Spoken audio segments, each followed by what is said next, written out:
কিয়ামতের ময়দানে আল্লাহ বলবেন, ও আমার বান্দারা আমারে সেজদা দিয়ে দেখা। কারা কারা দুনিয়াতে সেজদা দিয়েছিলি, আজকে এই কিয়ামতের ময়দানে আমারে সেজদা দিয়ে দেখা। আমরা যারা দুনিয়ার বুকে সেজদা দিয়েছি, আমরা আল্লাহু আকবার বলে সেজদায় লুটিয়ে পড়বো, আলহামদুলিল্লাহ পড়ে। আর যারা দুনিয়ার বুকে সেজদা দেয় নাই, মসজিদে যায় নাই, সেজদাকারীদের সাথে আন্দোলন করে নাই, তারা সেদিন অনেক চেষ্টা করেও তাদের পিঠটারে বাঁকা করতে পারবে না। তাদের পিঠটারে সেই দিন লোহার মতো শক্ত করে দিবে কে? يوم يكشف عن ساق ويدعون إلى السجود فلا يستطيعون।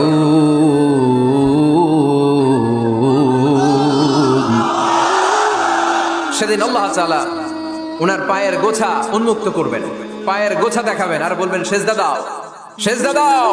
কারা দুনিয়াতে সেজদা দিয়েছো এখনই টের পাওয়া যাবে। আমরা আল্লাহু আকবার বলে সেজদায় লুটিয়ে পড়বো।